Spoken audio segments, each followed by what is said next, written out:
na. Wala tayong second. Oo. Baka naman magbilang ka ng 1, 2, 3, go.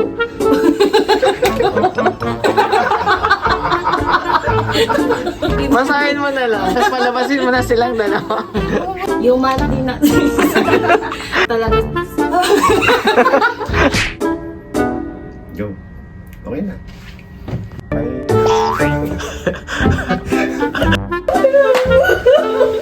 Hindi ako nakapag-intro, umiyak muna ako. Ikaw magsasabi ng tanong, Mi, di ba? One more, Mi, tapos ikakat na, di ba?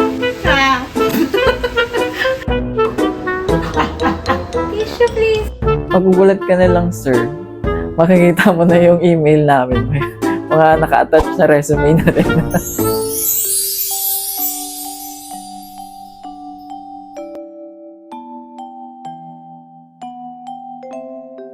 Para sa akin, yung outing namin sa may Bani, sa may Deadpool, yung time na yon, nandun kami nakapalibot sa parang malit na Deadpool doon.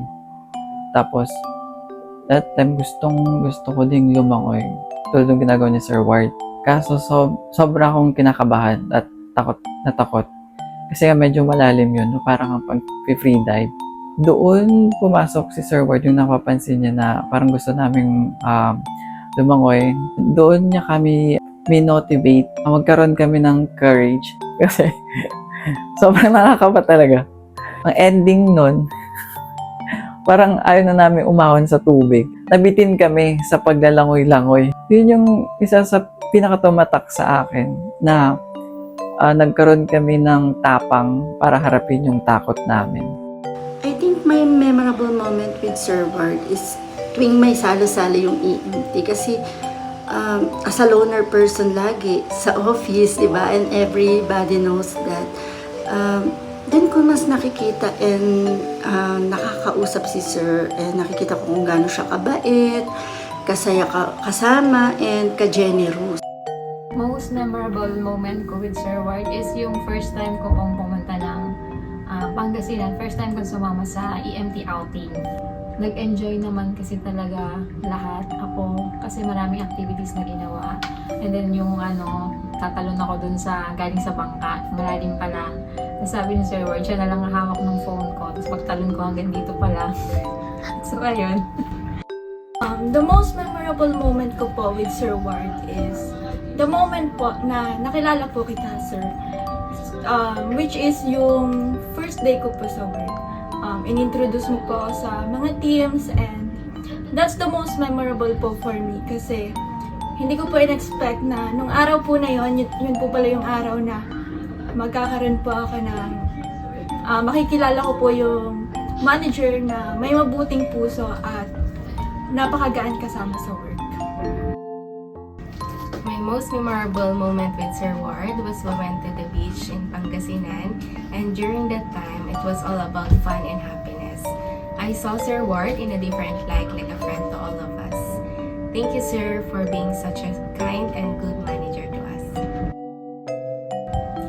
For me, yung pagiging supportive ni Sir Ward, lagi niyang binavalue yung efforts namin and always nandyan to motivate us.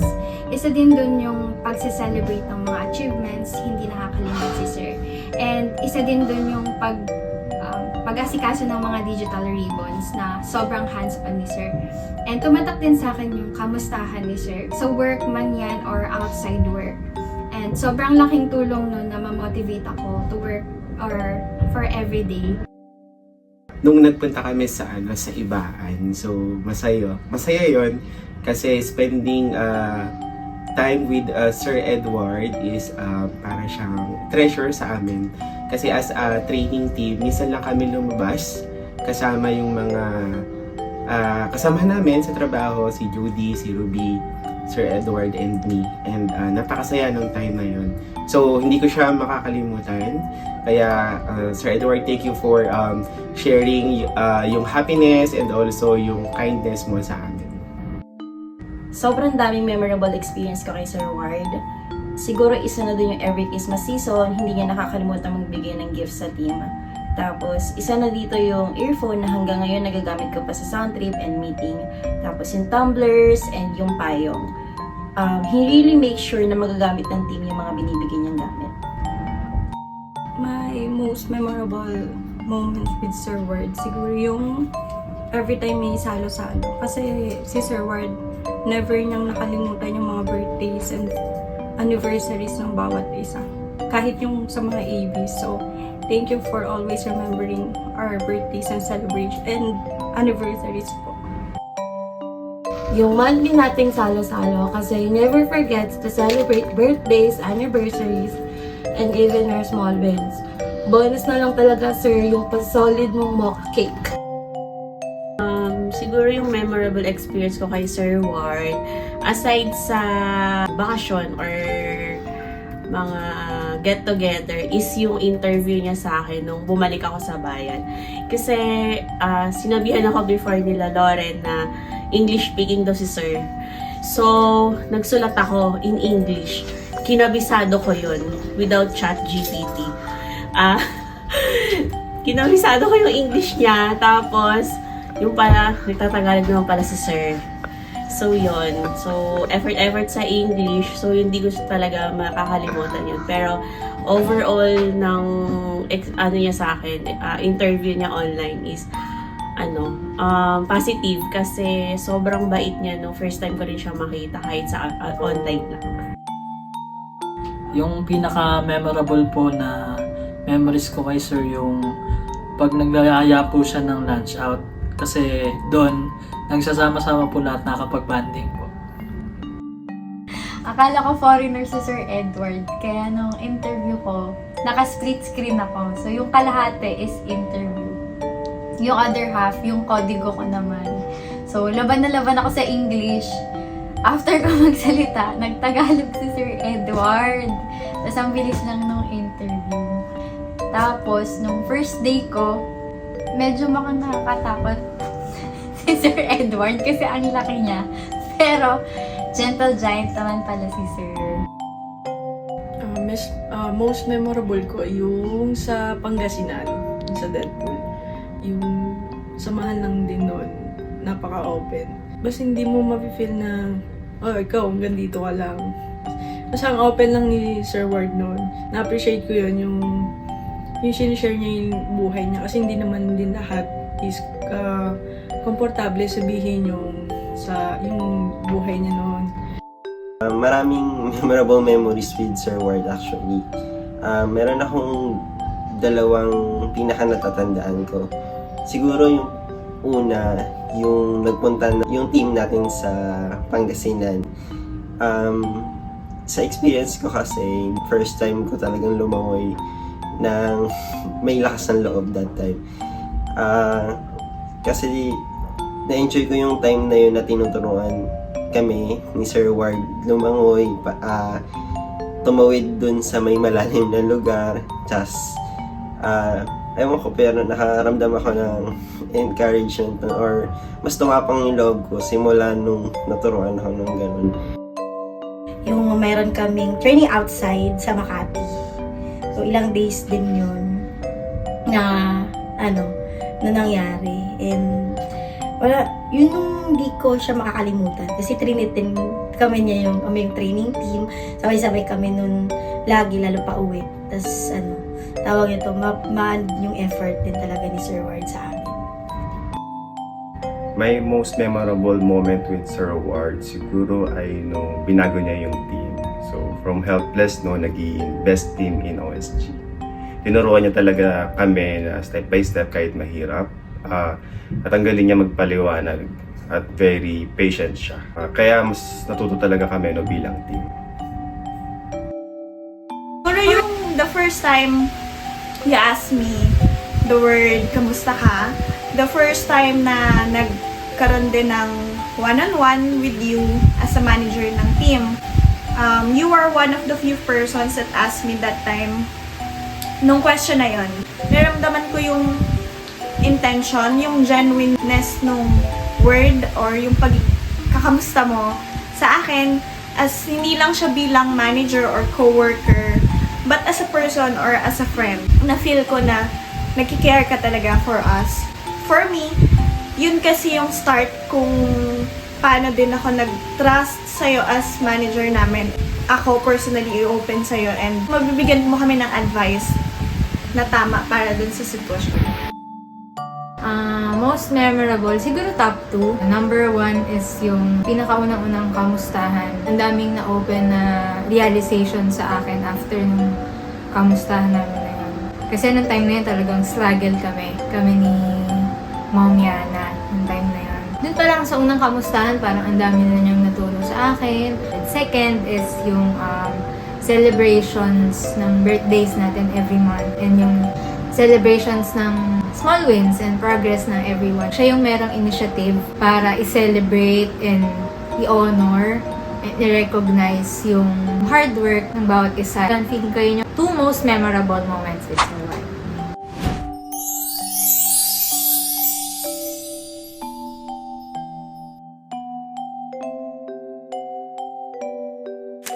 For me, the word savior talaga. You save the team, the whole team, kung parang pinulot mo kami somewhere talaga. Kasi nung dumating ka sa team is sobrang chaotic in terms of work, as in nalulunod na kami dun sa work, and you save us, you literally save us. Naramdaman namin kung paano ka magtrabaho. So, parang syempre kami, mahahawa kami sa'yo the way na magtrabaho ka, and for me, sobrang okay sa lahat. Doon umahon yung team, doon nagsimula maging okay yung trabaho, and one by one, na-conquer natin yung lahat ng mga challenges na meron tayo doon sa work, and nagbigay ka ng napakadaming ideas para mas mapadali yung work. And look at us now, sobrang nakaka-proud. Kung gaano ka-proud sa amin na kami yung na-surpass namin yun, sobrang proud din kami sa'yo kasi sobrang pinagtiyagaan mo yung team na maiahon, and sobrang thank you for that.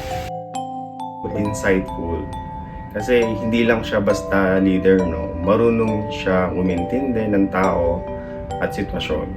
At higit sa lahat, alam niya paano ilabas yung best ng bawat isa. Magaling. As in, magaling na magaling para sa akin si Sir Ward.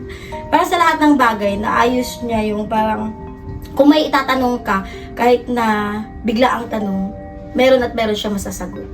And isa din siya sa parang hindi, ever since na pumasok siya dito sa bayan, never ko pa siya nakitang nagalit. Magaling din siyang magdala ng tao. Magaling siya sa lahat ng bagay. It could be the word standard. Alam naman natin na yung word na standard is reference siya for specific requirements. So tingin ko si Sir Ward siya isang standard. Natutukasan ba yan standard nga si Sir Ward sa akin? Wala ka na kasing ibang makikitang katulad niya when it comes sa leadership. Sobrang bait ni Sir Ward. Considerate. Yung taas ng empathy ni Sir Ward, sobrang taas ng understanding. Alam niya humandle ng tao, not only as a manager but as a person. Sobrang amazing ni Sir Ward. Sir Ward is amazing. Hindi man ganun kadami yung mga experiences ko sa work or sa mga taong mga nakahalubilo ko, pero masasabi ko na amazing talaga si Sir Ward. Hulog ng langit si Sir Ward sa amin kasi struggle talaga before. Tapos, kung paano niya i-handle yung team, kung paano siya makisama sa team, paano niya i-handle yung mga situations na nangyayari sa team. Sa buhay, ganun din siya. Amazing siya. Bagay sa kanya yung salitang caring. Caring siya sa way ng pag-prioritize sa mga member niya, na inuuna ang kaligtasan. Tapos, kapag may sakit ang isa sa members, yung thoughts ng message niya, parang feeling ko gagaling ako. Kasi sobrang concerned ni Sir Ward. First time ko maka-experience ng ganitong manager. As in, isa ka sa priority ng team niya. Kaya, yun yung word na deserve ni Sir Ward. Caring. Caring si Sir Ward. Yun, doon ko siya di-describe. Kasi, hindi niya hahayaan yung team niya na nale-left out. Talagang kung tama yung team niya, talagang ilalaban niya. Kung mahina ka sa gantong bagay, lalo ka niyang iti-train.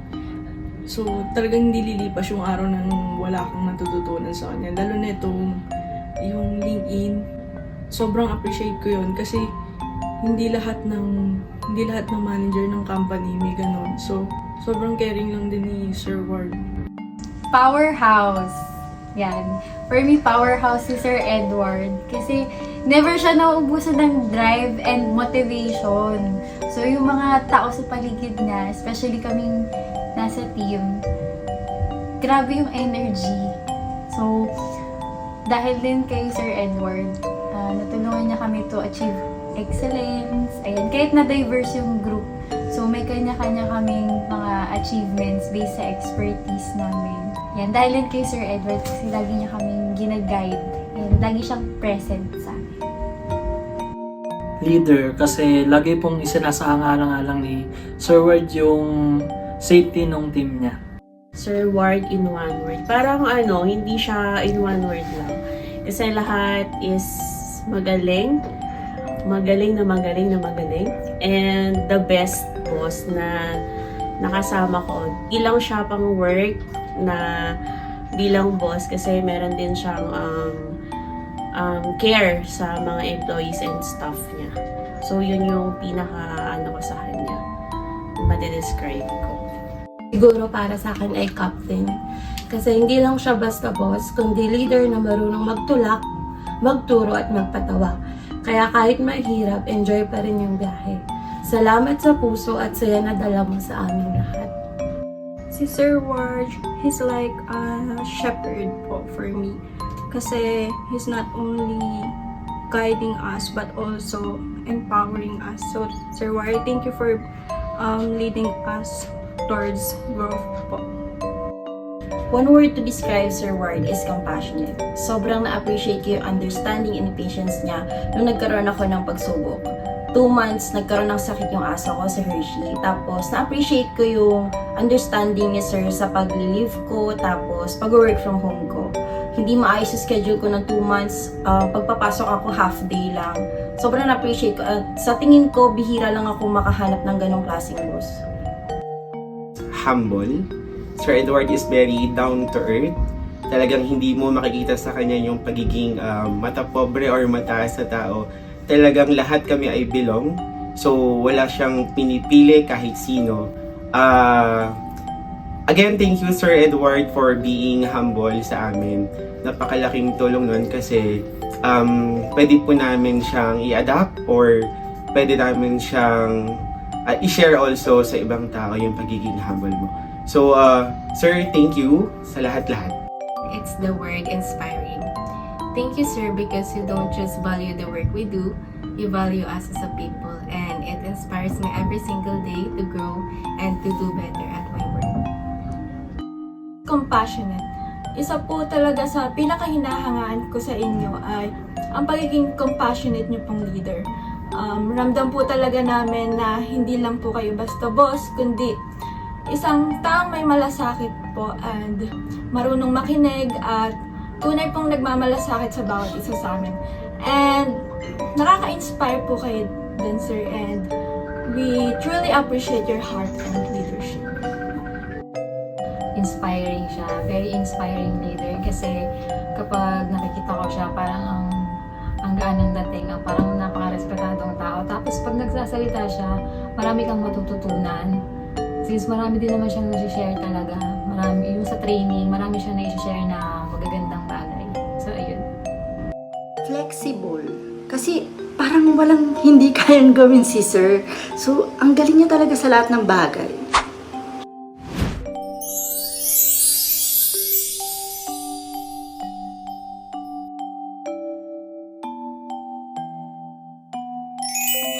Ang wish ko lang para kay Sir Ward is magpatuloy lang yung mga blessings and magagandang nangyayari sa kanyang buhay and of course, good health. Sir Ward, thank you.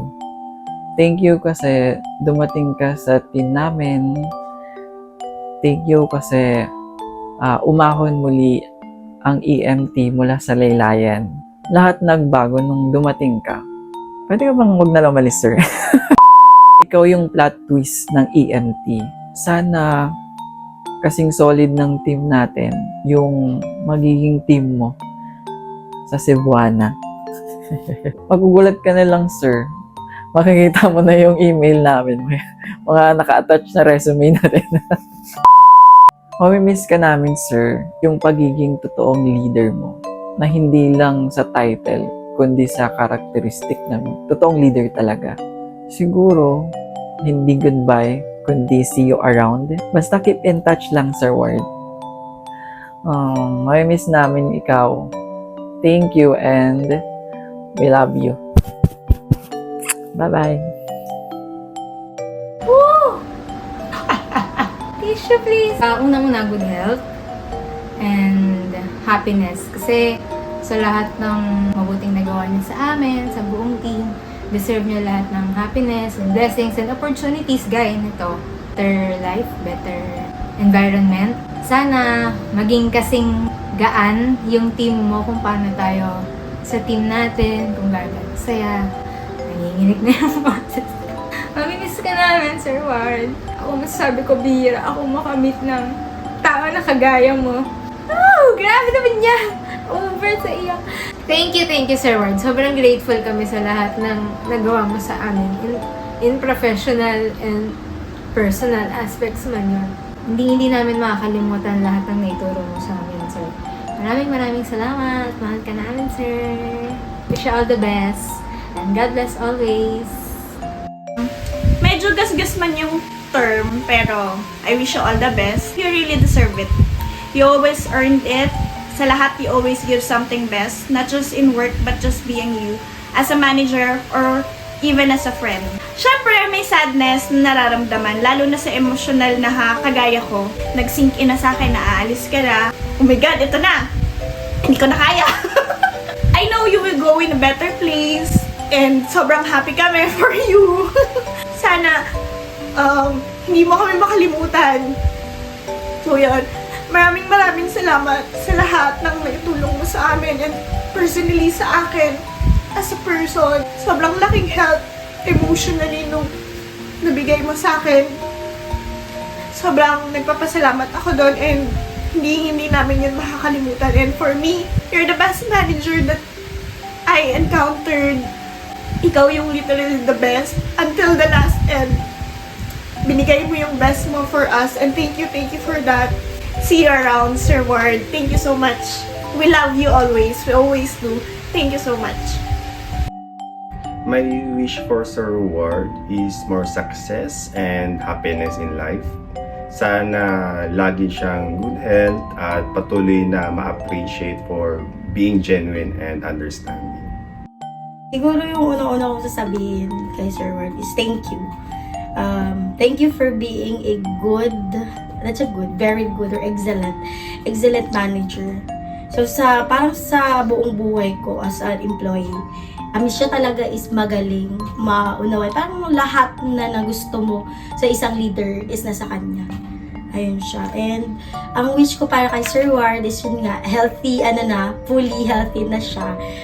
Mawala na sana yung mga tinitakes niyang maintenance para ma-enjoy niya yung life. So, because you only live once. Ayan. And hopefully, yung malilipatan niya is ganoon din yung may experience yung yung na-experience niya.